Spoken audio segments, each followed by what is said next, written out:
Alright, so we're back out on the old 90 Caravan today, and the next mission we have to complete is fixing the window regulator tape that is broke in a few spots. So I've already completed it on that side. I've got the passenger side, it's done. That window motor works great now. But I wanted to do it myself first here so I could figure out how to do it. So that's what I did, and that's what, now that I know, I just got that all over my hand. We're gonna do it together, and I'll show you how to do it. So it's a little bit of work. It's not terrible. So anyway, I'm gonna show you how to get this window out and get this regulator tape replaced. It's time consuming a little bit. It's not bad. So what you got to do is we need to get the window unbolted from the regulator, which there are two bolts holding it in right down there, and you can either get to them by raising the window or lowering the window. And it doesn't really matter which you choose, whatever is easier. If it's easier for you to hold the window up because it's obviously broken, stuck down, sure. If it's easier for you to run the track and get it to go through the motor and out, do that. It works just the same. But you got to get those two screws out of the window. And once you do that, you got to get your regulator tape dropped down out of the way. And from there, you can get it dropped down and kind of at an angle, and it will go up like that and out, and it will kind of bend out. I'll show you that on video. I'll kind of finagle with it. And then after that, you have to get your old regulator tape out, which in pieces, it's easy. It'll either slide out the top or it'll slide out the end of the regulator, which is fine. And then you got to get the regulator itself out. At least you need to get it out to where you can fiddle with it, I believe. So you can run the new regulator tape in. Which, to do that, it is this rivet, this rivet, and this rivet. You need to grind it flush, and then you can drill it out, and that will let the regulator free. And you just got to replace it with like 1/4 inch by 1/2 inch hardware here. I'll show you what I got. This is what I've got. I got these little guys right here with some lock washers, and I just got 3 of them, and that works just fine. You put the head of the bolt out, and you put the lock washer on the inside. That way it doesn't stick out too far here. And you can get a wrench in here on all 3 of them, and you can get your ratchet on the outside here. It works just fine. But I'm trying to remember why. Oh, yeah, and then there's 2 bolts on the bottom here for that, and then this one on top of the 3 rivets, and that will let your regulator come out. I'm trying to remember specifically why I had to take the regulator out to run this new tape through. I'm trying to remember why. I think it's because you can't get behind here to do it. Yeah, that's why. Because you need to be able to run the tape onto the regulator here. And I don't think you can do it from... Right, yeah, you can't do it from in here because there's a little pin in there you got to punch out. Yep, that's what it is. So you got to be able to get the regulator out. I'll show you in the video. That's just my recap from the passenger side. So I'll put that in a time-lapse-y sort of setup. Probably keep it on regular pace or maybe 2x speed or something, so you can kind of see what I'm doing still.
fix the windshield out, or window out, go in and clean this up real good.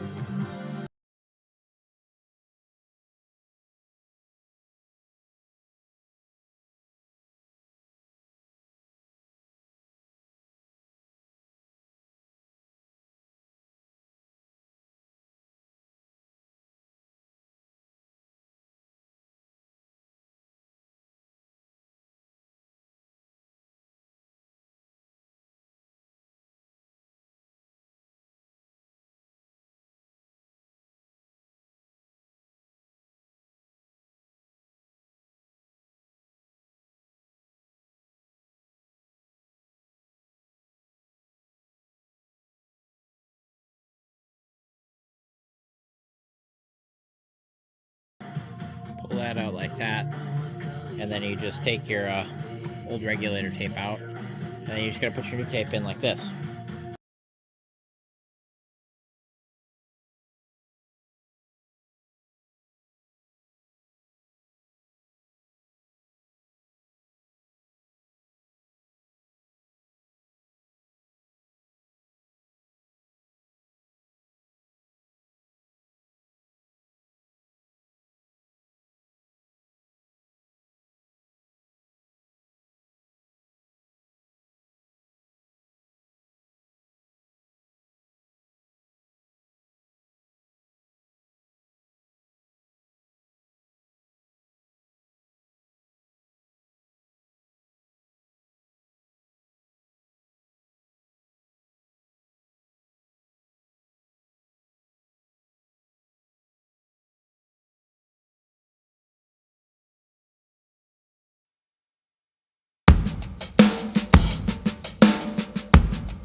Okay, so I did that the hard way last time. As you can see, we don't need to touch the rivets at all. Just undo this top screw and you get enough play to slide this out of the way. It's funny is when I came here to explain this to you and I looked at it the first time and I literally was like, why did I do that?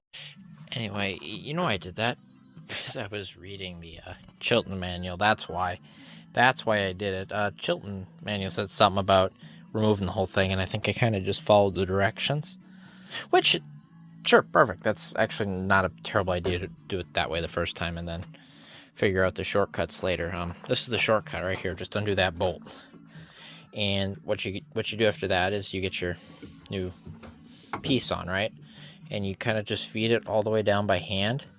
And the way this is manufactured, in these grooves here, because it's just like 3D printed, sometimes there's a little bit of extra plastic, so you just gotta be careful, and you have to get a little extra force to get by the extra bits of plastic the first try. But once you get it down to where the motor is, make sure you keep it lined up, because that motor will break this if you don't have it lined up.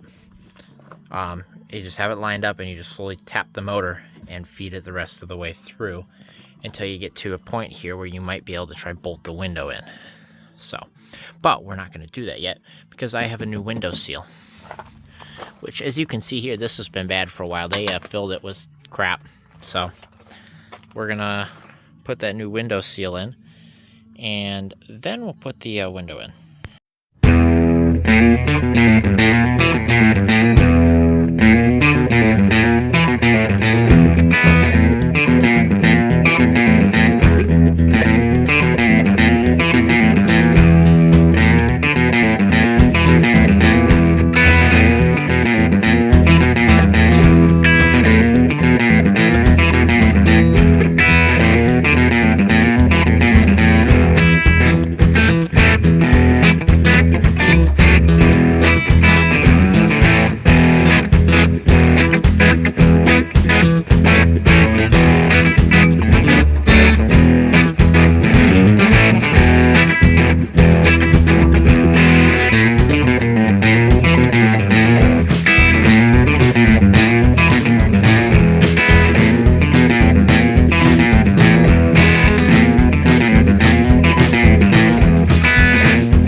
Okay, so we have the window in.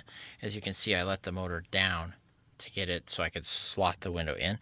Now we got to get it back up. And what you got to be careful of is this has to be aligned with that track up there. Now, what's going to happen is you're going to get this all the way up, and there'll be some left over that hang off the track. You need to break that off, but you don't want to break too much. So until we know for sure how much we need to keep, which we won't know until we roll it all the way up, we need to, while we're rolling the window up, put your hand up here and keep this in line with the top of the track, which is like right here. So you can see this is how my hand is, and I got it lined up right here. So what we're gonna do is we're gonna do this and then roll the window up until we get this past there. And I already broke a little chunk off. It's gonna be about this much that you gotta take off. But I'll roll it up here. Like that. Okay, so up here.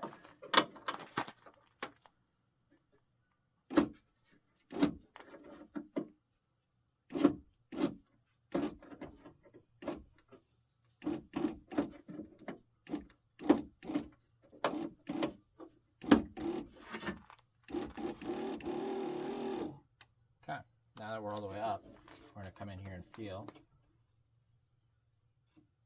and actually all the way up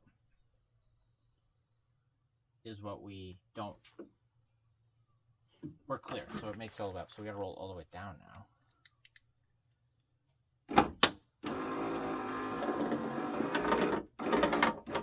Now that we're all the way down, break all of this off. You go right up to the edge and just snap off. Now, verify I didn't mess up. Perfect, and there's plenty, it stops right about here. So, okay, I had that backwards, so you gotta have it, so you do this, and then do that, and then snap it off, and then bring your window up. And just like that, we have a window that works. I got my new, I had to add a little bit of glue here. It was a little loose, and it's still kind of hardening here. So I'll come up right here. I added a little bit of glue behind on that side. But they, this came out in multiple pieces. And I remember going down the road, even with the window taped up, it would howl and howl and howl right here because this was all gone. So that's our window up. Yeah, let's see right here. This is going to need some work. The other one didn't do that. The other one went in just fine. Okay, but yeah, we learned some shortcuts here. Don't have to pull the whole regulator out. That's a shortcut right there, a big one. And the other thing you got to remember here when you're putting this in your box that you get off Rock Auto, it comes with a little plastic like bearing or grommet or whatever that goes between the little peg and this plastic piece. Otherwise, it'll do this a little bit. But you got to make sure you have that.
So I got the old 90 Caravan running this morning.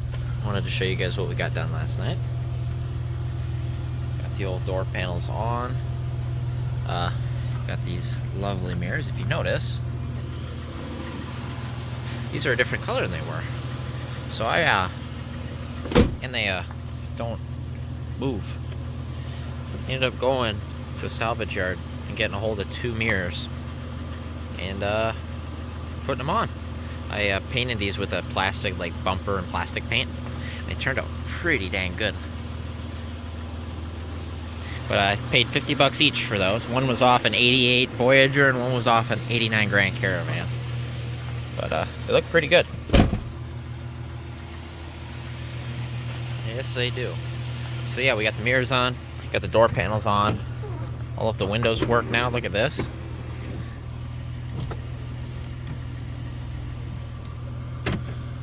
Door locks all work on both sides. However, the power mirrors don't work, and I think it might be the switch. The way this switch feels is, it doesn't feel right.